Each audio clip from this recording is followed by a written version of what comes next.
其实我们来临沂是来蹦迪的。哦，来蹦迪的。对，去你们颐和边蹦迪。反正我感觉这个颐和两岸这个灯光秀蹦迪，已经俨然超过了临沂超级。把超级都秒了是吧？对啊，把超级都秒了。这次来临沂的主线任务是颐和边蹦迪。临沂欢迎我。临沂北站搞得跟外星飞船似的呢。等到晚上的时候啊，原本想着在新琅琊这边稍微的转一转，看看演出，没想到旁边的沿河还有演出，意外开始了我今晚的追船之旅。而且等我知道这个船的价格的时候，更是把我震惊住了。哦，哇，水门，那我是不是可以一路跟着这个船往前走，蹭演出看？船怎么这么快？这个船有点过分快了，快！哇，溜溜的跑这个船，快跑！啊，赶不上了！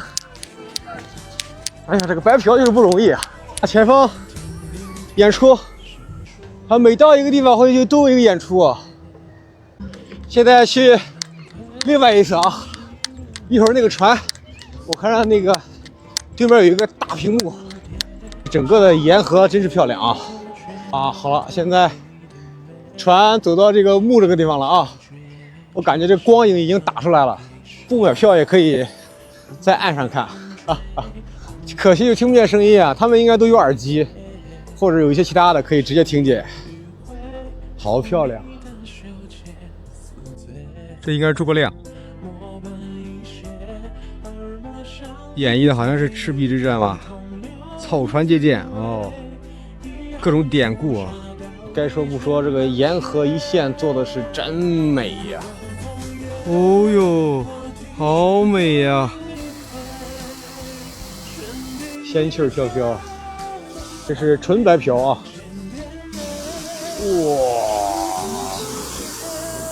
哇，兰亭序哦，看到没？兰亭序上面的字出来了。咱们是从后边看啊，看不清。过了前面的桥还有啊，现在继续往前跑啊。A few moments later， 哎呀，追不上了哈，太快了啊！不追了啊！现在去颐和边蹦迪。已经开始蹦开了啊！我已经看到，已经在忽闪的蹦开了。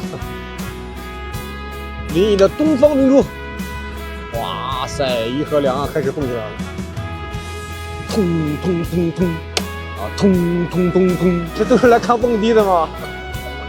这车已经停不下了呀！来晚了吗？不蹦了。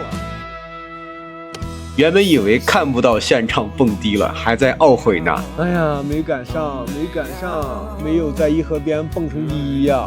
结果，终于等到了。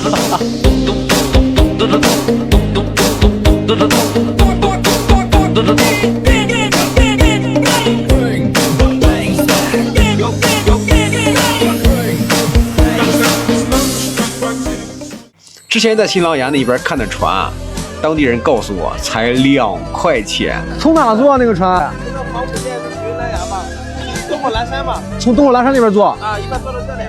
然后再坐回去。啊，对，单程2块。往返4块。啊，对。我的天！这样的临沂，这样的琅琊，还不值得大家来看看吗？